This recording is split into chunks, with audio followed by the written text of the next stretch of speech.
Hi, good afternoon. I'm Steve and welcome to my channel, Steve's True Knowledge in History. I've been studying Egyptian history and origins of religion for about 10 years now, and I enjoy doing it. It pretty much became my hobby, and I like to share what I've learned with others, which is why I made this YouTube channel. So today I'm going to be talking about the God King Atum and Atum, Consonantal Abjad Scripts, and how the Egyptian Atum was changed to the Hebrew Atum. So that's the title of this presentation. Okay, the sun god Ra Atum. So Ra equals the sun in Egyptian.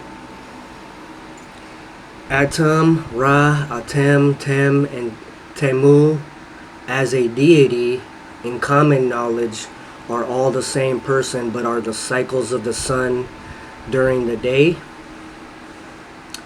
Atum was the local god of Anu or Heliopolis, the city of the sun. He was a real man.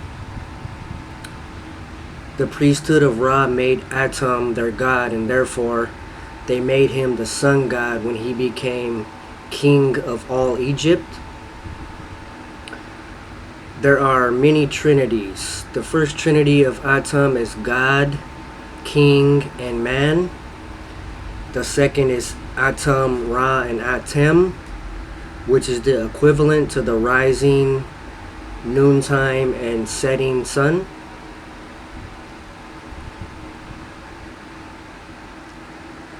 To the left here we have a picture of the god Temu. Okay, the three fundamental principles of Ra in Christianity. Number one, man as the one God.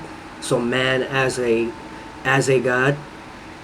Man as a king of all earth.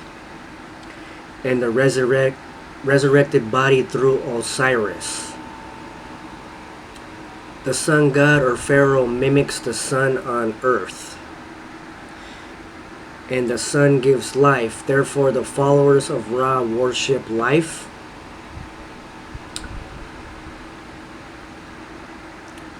The letters T and D found in the words Atum and Atum. So Atum in Egyptian became the Atum in Hebrew and in English.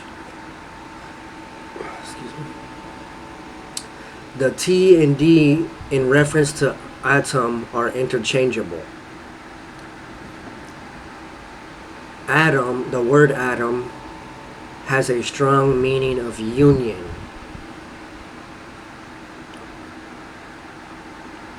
Duality of light and darkness is important when trying to understand this. The ritual of the split of the family or two tribes, clans, or kingdoms is also crucial to understand. To the left here we have a picture of the Hebrew alphabet. As you can see, there's no vowels in here.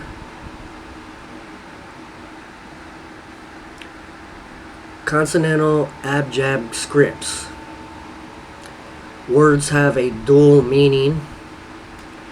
Abjad script is found in the early civilizations' writings, so Egyptian, Egyptian, Hebrew, Arabic, Phoenician, and Semitic. They only use consonants and could omit vowels. They read and write in consonant-only sequences.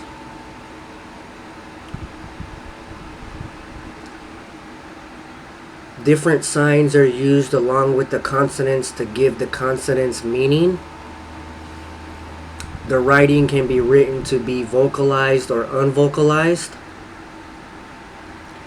Glids, which are like vowels but used like consonants, are also used, and vowels are optional.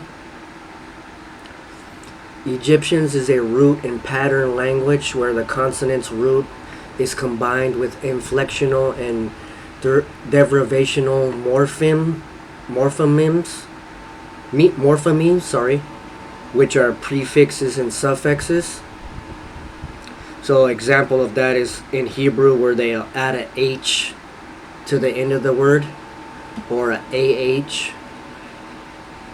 Egyptian is an Afro-Asiatic language which Hebrew and Semitic languages are a part of. Grimm's Law. To the right we have some examples of consonant shifts between these four different languages. You can see in here under the D and T, the shift in Germanic D and T, you see how the D in the earlier Greek and Latin words becomes a T in the later English language. So in Grimm's Law, sound changes occur from an earlier language to a daughter language. According to the law, the ancient unvoiced letter T in the Proto-Indo-European language became the voiced D in the Old High German, i.e., we can't speak of Ra, but we can speak of Atum or man. And the ancient voiced letter D became the unvoiced letter T in English. An example of this is duo in Latin, which becomes two in English.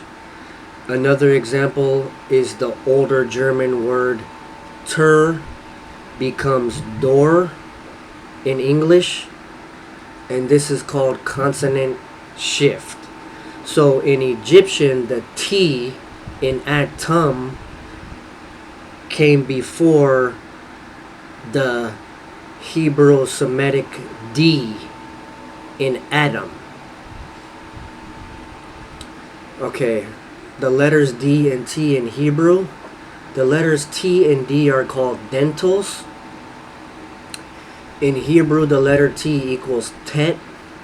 In Hebrew, the letter D equals dalat. Did I spell that wrong? These two letters are interchangeable in Hebrew. In Semitic, the letter D equals daleth, and in Greek, it is the pyramid sign delta. Notice the vowel changes here between daleth and delta. In Egyptian hieroglyphs, the pyramid delta is a T, and in the Semitic, T equals the pyramid sign. So in the Bible, during the building of the Tower of Babel, it says God confuses the languages. During the building of the Tower of Babel, which is probably the building of the Pyramid of Giza, God confuses the languages of the people. We can see how the adoption of the Abjad script and consonant shift can cause confusion between languages. To the right we have the pyramids of Egypt.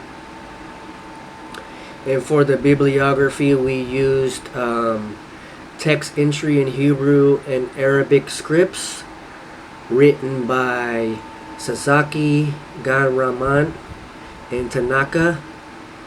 And we also used ancient Egyptian writing among other systems, an introductory essay written by Stoddard. And then we used The Gods of the Egyptians or Studies in Egyptian Mythology, Volume 1, E.A. Wallace Budge. And that's the end of this presentation. Thanks for watching. My name is Stephen Webb from San Diego. And there should be a part 2 related to this coming up soon. Thank you and take care.